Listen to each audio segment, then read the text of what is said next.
The Rwanda International Trade Fair has seen its 19th edition this year. Last year, it attracted at least 270 visitors. The organizers do predict this year the number could rise to 370,000 people. Welcome to Primetime Live. I'm Isabel Masazera, your host. And tonight, we talk the 2016 Rwanda Expo. And joining the dialogue, I have three great men that will be talking to us about the experience and what to expect. I do have, of course, from PSF, that is the private sector federation, Mr. Gerald Mukubu, the Chief Advocacy Officer. Thank you for joining us. Thank you so much. And I also do have the CEO, that's the Deputy CEO for Trust Industries, Mr. Jean-Pierre Ruburuka. Thank you for coming through. And of course, from all the way Tanzania, I do have the Central African Liaison Officer, Mr. Jean-Pierre Nitegeka. Thank you for coming. Thank you very much. Gentlemen, this year, of course, we have seen a lot of different things compared to some of the previous years that we've had the International Trade Fair Expo. And of course, who better to talk to than the Chief Advocacy Officer? What do you think that Rwandans should expect different from the previous years? Many things, but essentially, the Made in Rwanda philosophy,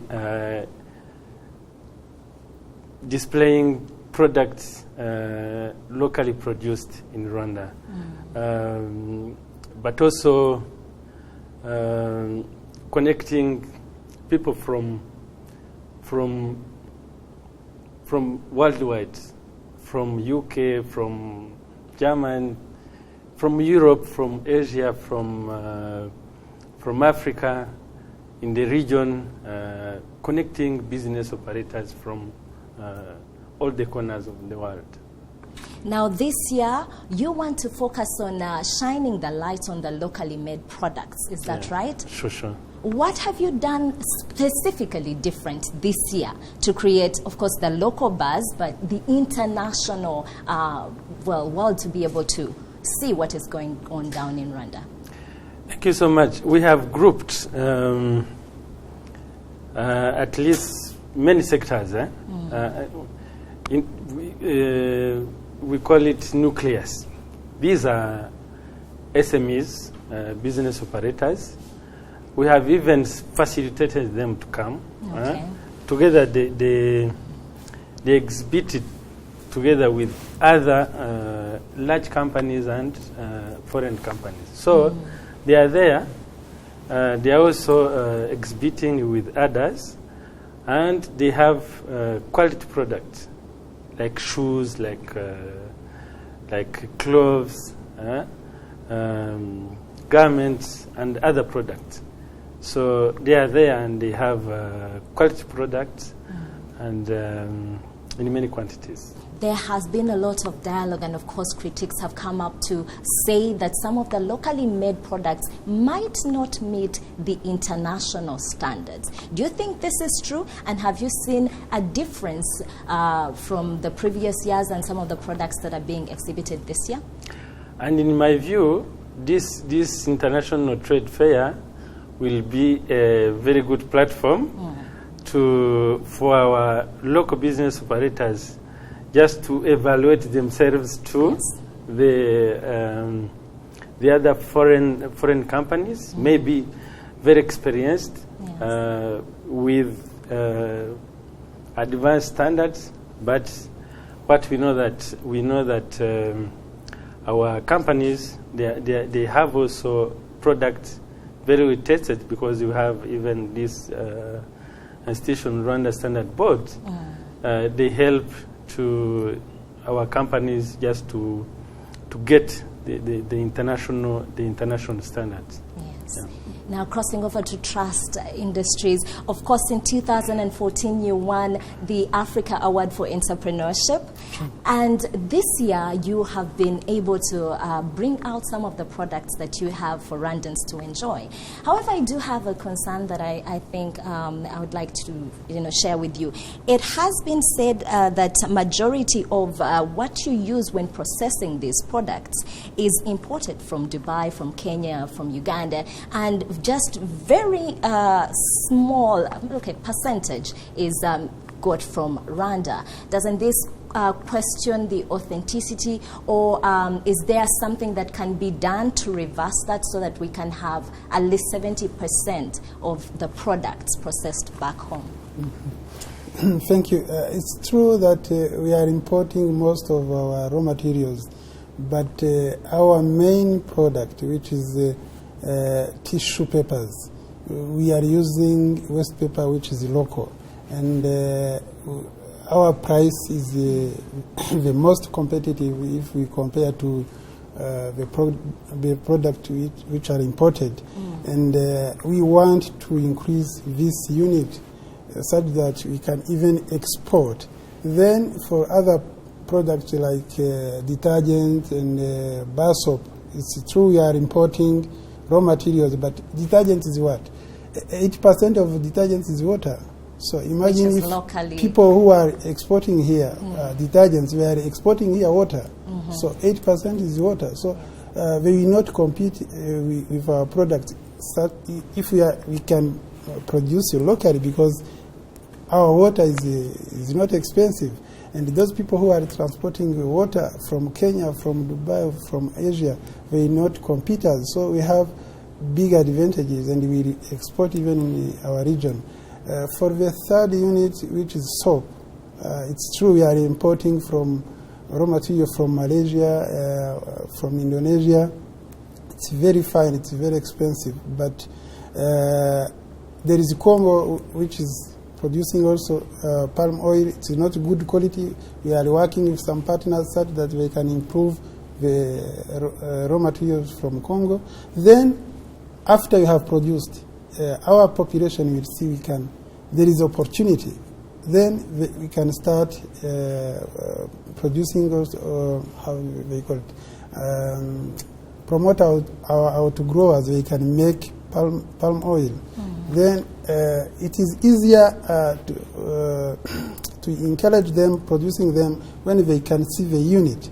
So for the 3 units, I'm convinced very soon we'll be using local materials. I still feel like there's an element there that we should press on. When you say at least 80% is water, yes, but there's still other products that you import. Doesn't that affect you then when it comes to the amount of money you put in to produce this product? And how well does that work when it comes to realizing your investment?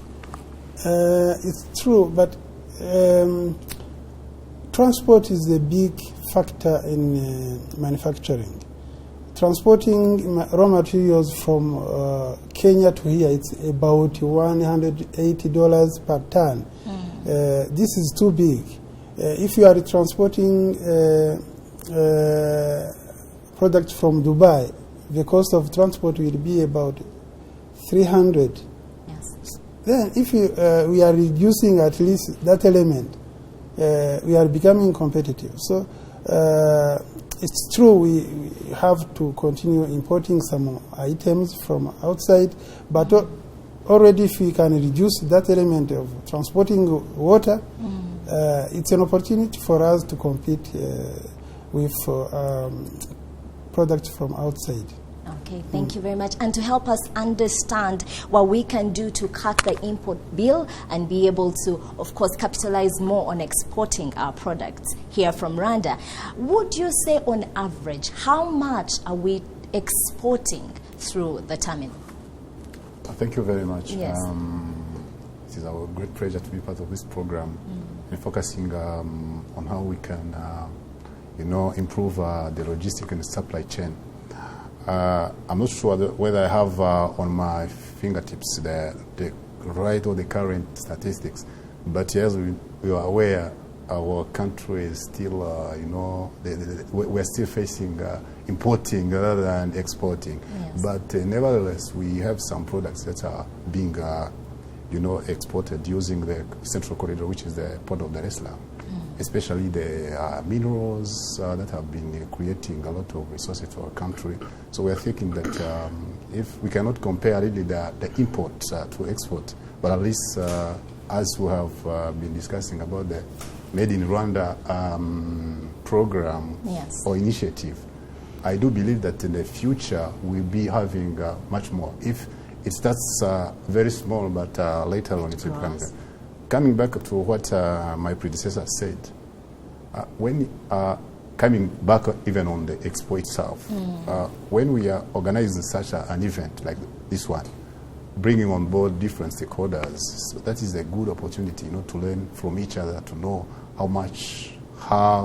what kind of, technology, how kind of knowledge and skills they are put in their production. So to be able to learn from us, if people are brought together, so it's a very good opportunity, to learn from each other, to know, to see because this Expo, this trade fair is bringing some international stakeholders from Pakistan, from India.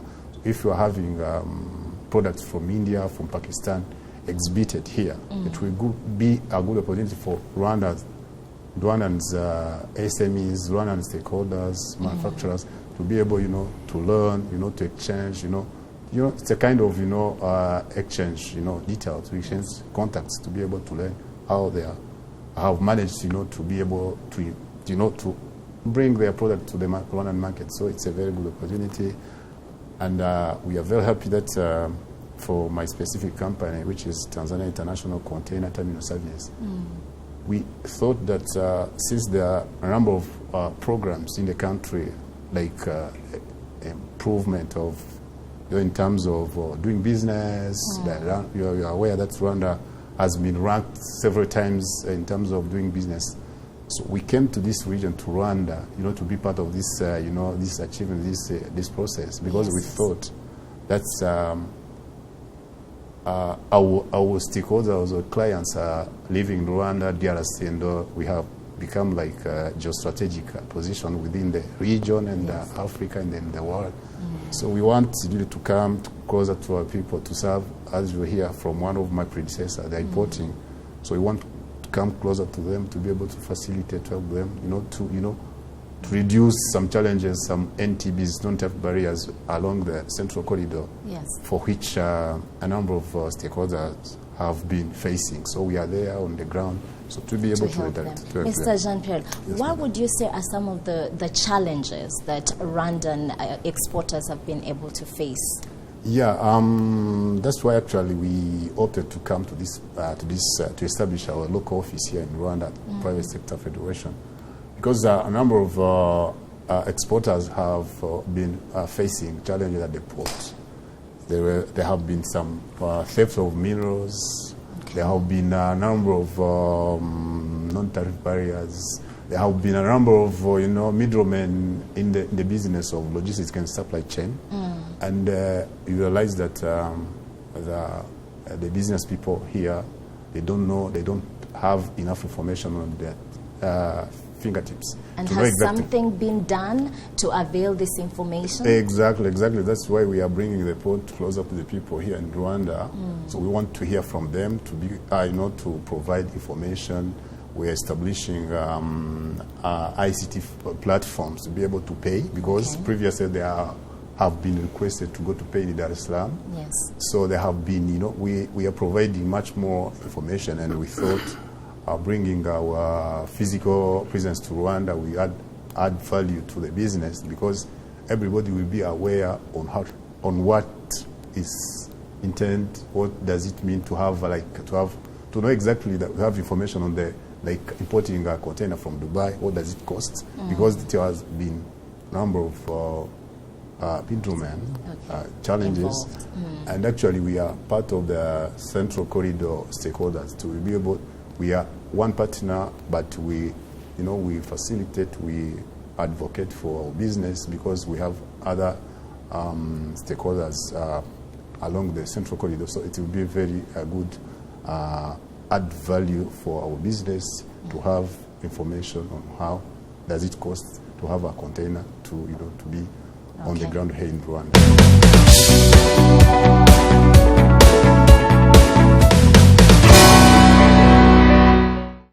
Our imports are double our exports. Exactly. I think our imports are about $2 billion, and our exports are not even 1 billion. It's about 800 million. So it's too much. It's a deficit. It's huge. So that's why we should do something. That's very true. And if you allow me, I come back to this idea of costing competitiveness with product from outside.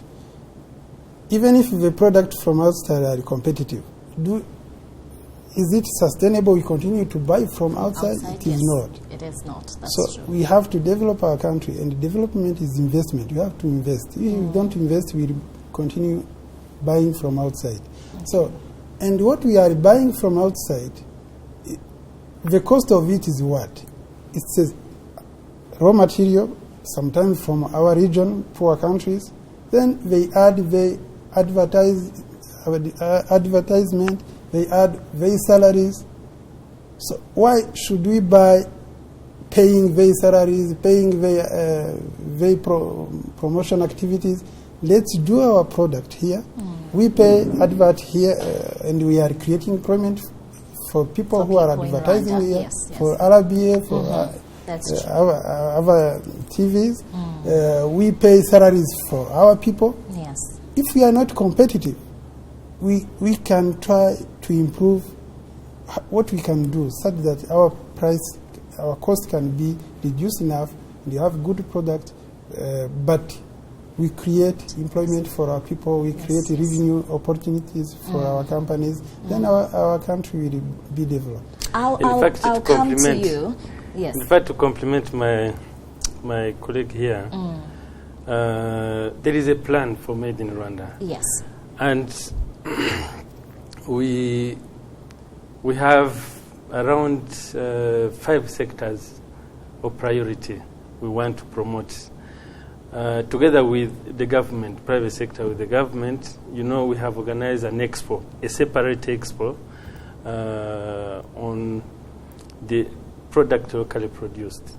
So we have targeted, for example, textile, the construction, like producing cement, producing steel, and we are very comfortable that exports now are going to grow, to increase, and we hope that in near future, 2 years or 3 years, you ask the question to know probably the total of import and total of export. The variance. I want to talk about the gap we have between the import and the export, which is around $1 billion and 200 million. So by improving the quality of our product, by increasing the quantity, in 2 years, 3 years, we will decrease this trade deficit by exporting more. And we want to promote these sectors, the sectors of textile, in manufacturing sector. When you say promote, what exactly are these mediums you intend to use, strategies? Would you talk us through what the plans are for promoting the Made in Rwanda? We have done a mini study with many sectors, and we have asked them what challenges they face, what they need in order to increase the quality and the quantity. So we had some findings telling us that they need some capacity building in terms of new technology in the manufacturing sector, some incentives like exemptions, for example, on raw material, and we are advocating with the government side, and the government understands. They understand that there should be some exemptions in order to promote these sectors. Okay. Yeah. All right. Now, I do have a question on what we're going to do to promote the product across the borders. In Rwanda, the Made in Rwanda brand has been, sung across the different provinces. But when you cross over, you're talking competing internationally. What are you doing about that, to be precise? Competing at regional level and internationally, we have to meet the standards. And this is why we urge our people, our members, to go through the whole process in order to get these international standards. Because you can't export. In Europe, for example, if you don't meet these international standards. And we are happy that we work together with Rwanda Standard Board. They are there, and with our members, they go through the whole process of certification of the products. So we are happy that our people will improve on a daily basis. Yeah. Yes. A question to you. Trust Industries was at the Expo, and I did come across a group of young people who are doing an incredible job talking about some of these products. And you have a wide range of different products, ranging all the way to 50. What is new this year? Is there a new product people should look forward to? Yeah, our new product is a bar soap. This laundry soap. In every household in Rwanda, there is a bar soap. It's something used by everybody, from rich people to poor people. It's a product we used to consume from Uganda. All the bar soap were coming, 90% or 95% was from Uganda, Mukwano company. And do you imagine if every household is paying something from a foreign? You can imagine how it is big, and it is consuming our efforts. It is consuming our hard currency. We are consuming about 3,000 tons of bar soap every month. It's too big. Now, Trust Industries has come to reduce, to substitute those importations, and we are contributing now. Our capacity is about 2/3 of that. So if we reduce such importations, it will be contributing to the balance of payment. And we are starting that product, and we think by September we'll be representing like 2/3 of this market, and then by December we will continue. We want to dominate the market and to start exporting. That's great. Well, we'll now take a short break, and when we return, so much more on the International Trade Fair 2016. You're watching Primetime Live. I'm Isabel Masazera. Don't go away.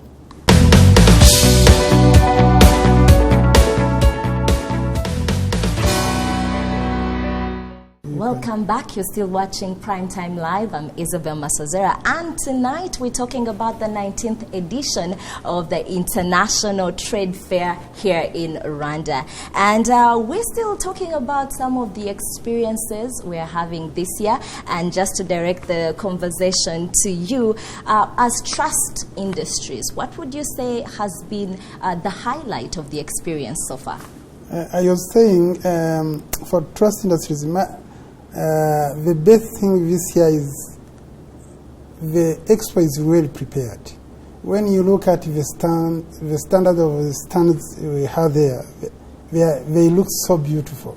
So people have invested in the beauty of a stand, and I like it. Second thing, even if you look at the product within, you think you are in Dubai. They look so nice.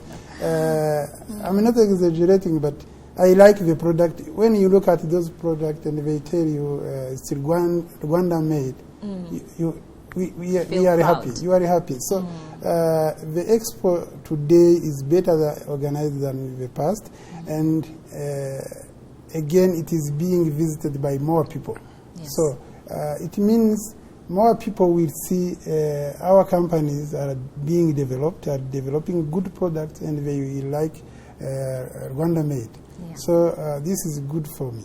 Okay, that's wonderful. Coming back to you as the private sector federation, what have you done different this year to help the international participators, some of the companies that are coming in to showcase their products? Because all the noise has been about the locally produced products. So if I am coming in from across the borders, what would I get different? What have you done to give me a platform? Oh, thank you very much for the question. Essentially, we have facilitated our exhibitors coming from outside, together with the customs, for example, the customs department. We have facilitated them not to pay immediately the customs duties, but just pay, put a caution, and they do exhibition, they sell, and then after that they will pay. And secondly, we have facilitated them to get stand, even not paying immediately. They can even pay in installments? Yes, in installments. Okay. Before they depart. They depart for they go back home. So many things, and we are making sure for security, for example, we have set up kind of cameras in the expo, and then if there is a potential kind of intention to steal, then the cameras can trace you, and you when have. When it comes to security, made sure they are that there. everything Security is full. Very assured at the expo. Yes. Yeah. Okay.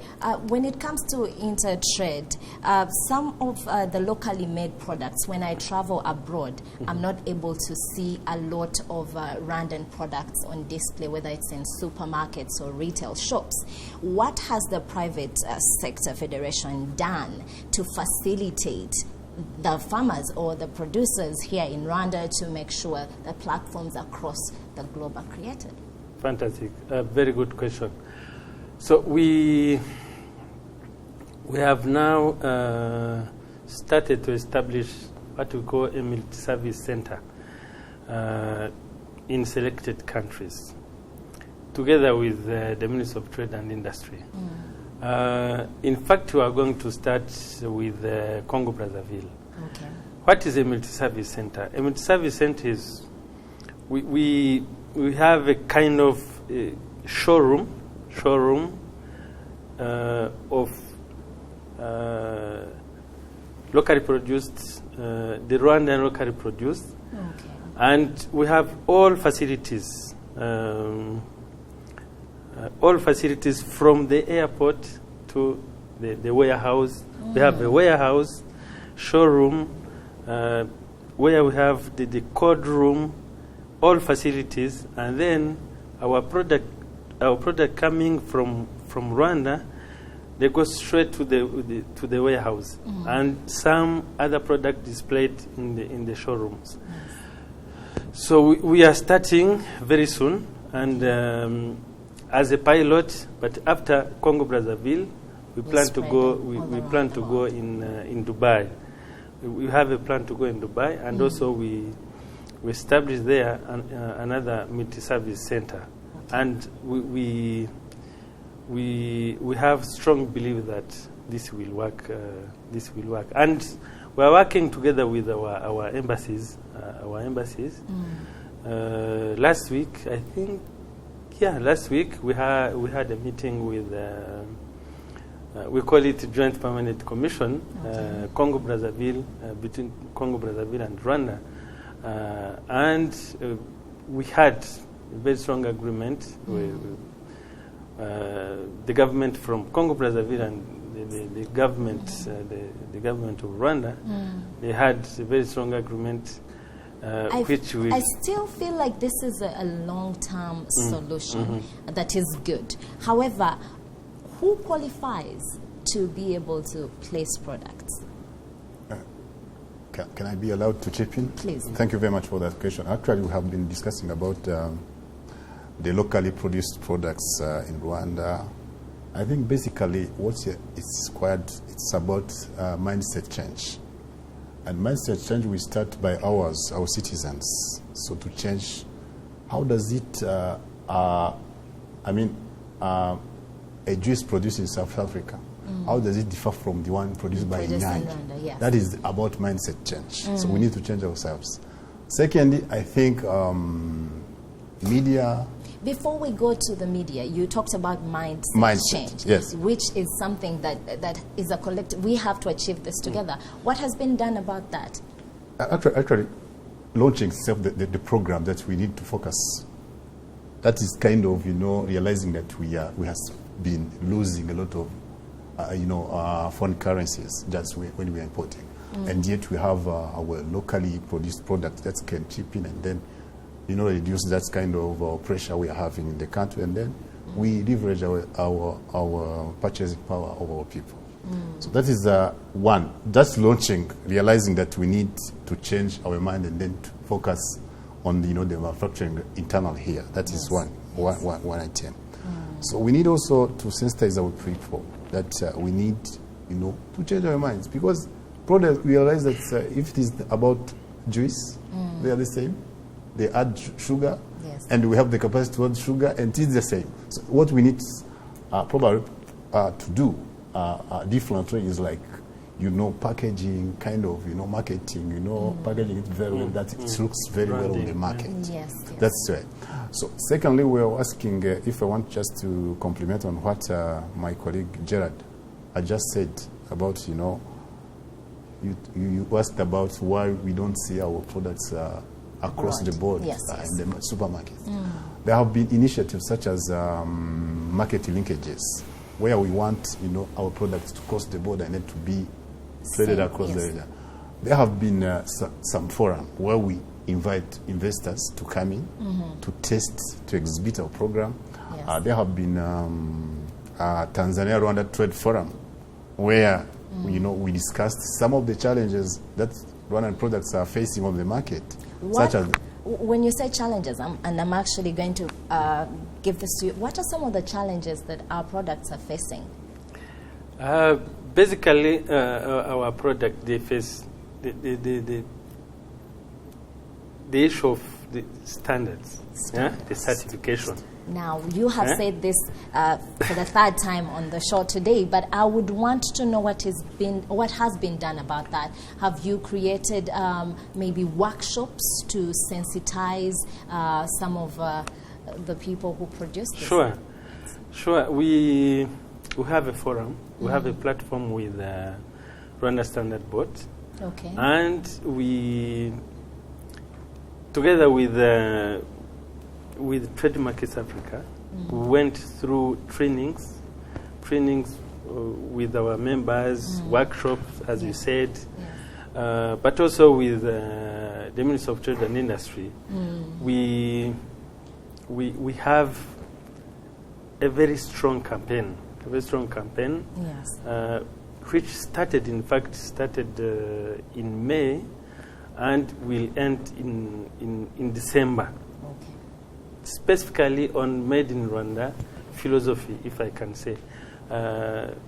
And we We'll have live programs on radio, on TV, and the minister himself, the Minister of Trade and Industry. I still think that a lot more has to be done. If I am a farmer and I am in the rural part of Rwanda, I don't have access to radio, I don't have access to television, and I don't have access to the internet. We have conducted for information, we have conducted some road shows in rural areas. Yes, yes. And we met our members, and then we let them ask questions, and we give them all information. And we collect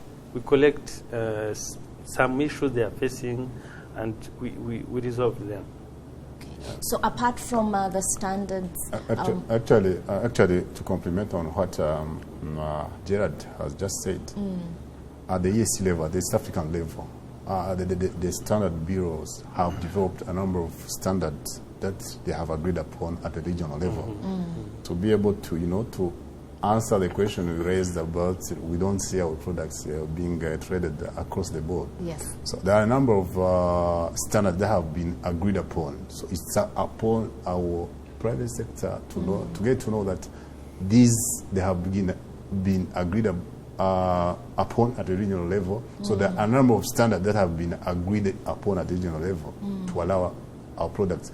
It's kind of, waking up for our manufacturers, our business people, to go to, to do like a joint venture with the other company, to be able to have that's why actually the reason why the regional integration is there is just to learn from someone's experience, Yes, to join to hands, yours. to know, to go even.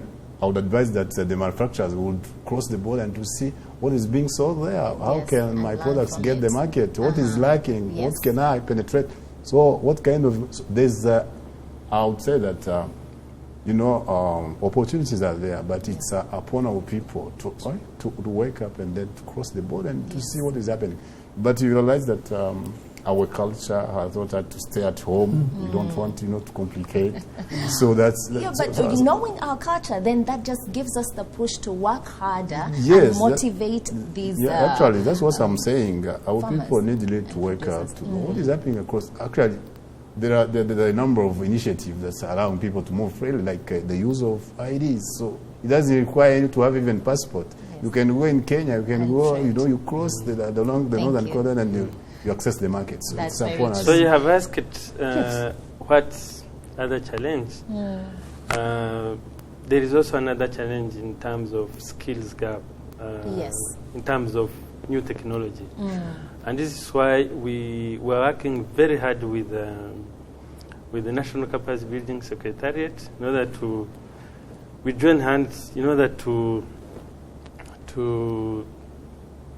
help our people to get more and more skills and knowledge. Even, in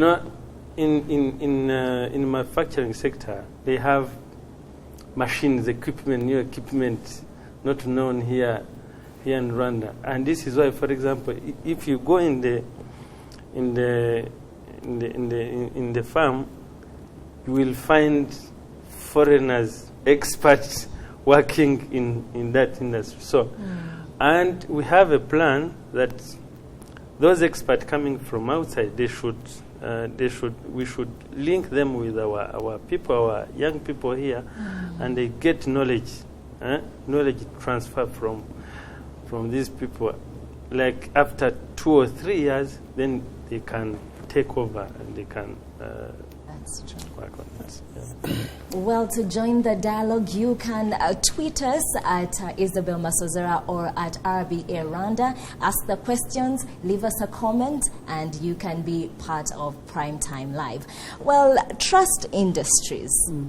This year alone, I'm sure there's been a lot of things you can say you're very proud of. But when it comes to your products, would you say you've been able to cover more gap? Have you been able to extend your products to more countries? And which particular countries can we access your products at the moment? Thank you. For Trust Industries,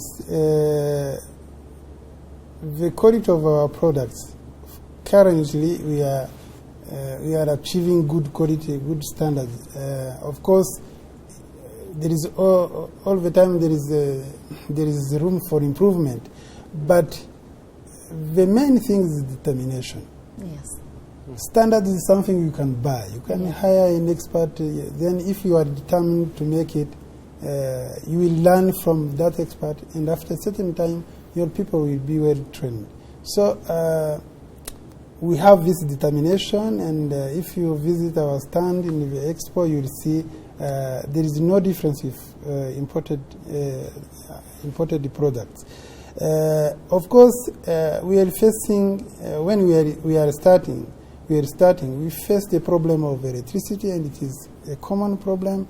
We are working like 15-20% of the capacity.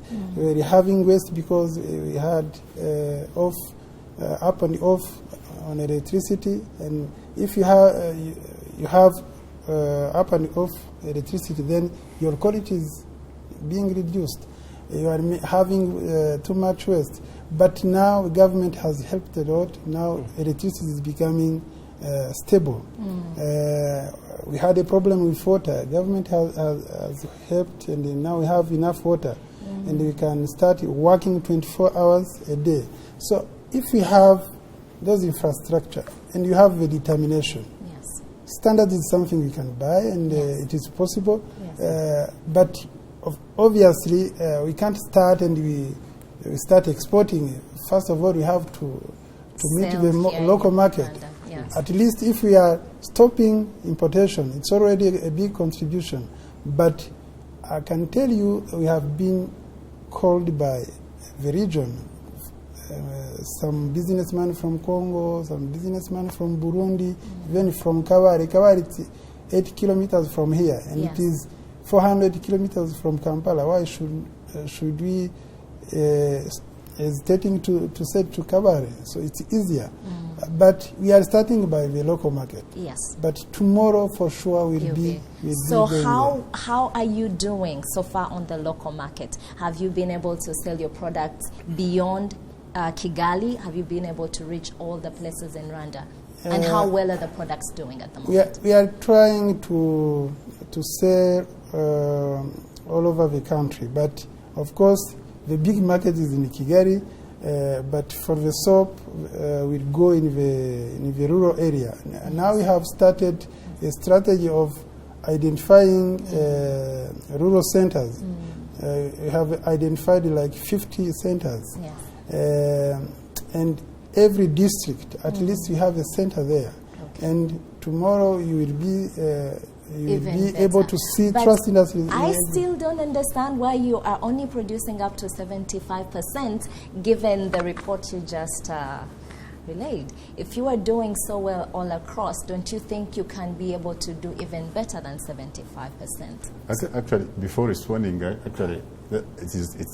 come to know that they are producing bar soap, because we have been consuming the bar soap produced by Mukwano. Thank you very much. You see, that's the challenge that goes back to the private sector federation. We need to create more awareness. Products known. Yes. Otherwise, we have been consuming those kind of soap. I didn't know that trust industries, they are able to produce soap. Yeah, we are starting. This production has started end July. So we are just starting, but very soon you will see it.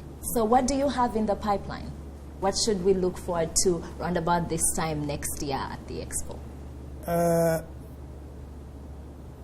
We are starting fast, but this year we'll be producing the product I told about. But next time we have an idea of producing cooking oil, because the process of producing bar soap, it is the same. The raw material is the same as the palm oil. So, but it's a product which is used by so many people. It's a product we should start producing, but not this year, because there is an additional investment, and we don't want to invest too much before we can make profit from the existing investment. But we have this idea.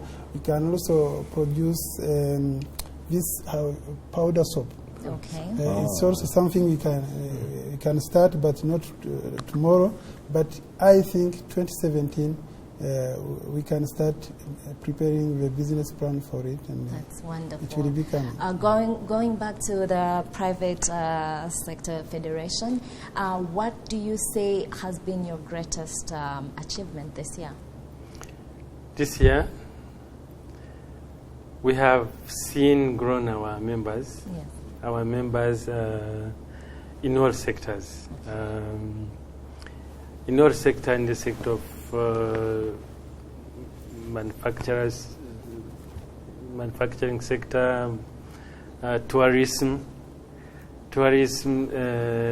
honestly speaking, we have realized, I can say profit with the MICE philosophy, and we thank to our government, to our country, because now, you know, our people in tourism sector, specifically in hotel, they have faced some problems in the past, last year and previous years.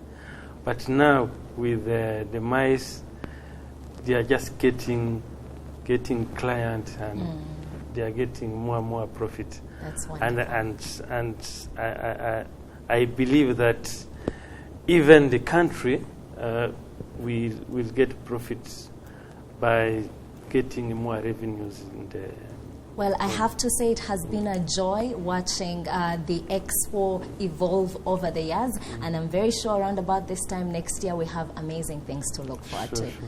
Well, that's all the time we had tonight, and what better way to end the show than to quote the one man that has stood behind the brands that are produced locally here in Rwanda, President Paul Kagame, who once said that we have to produce our own products to avoid imports. I'm Isabel Masozera. Thank you for watching Primetime Live.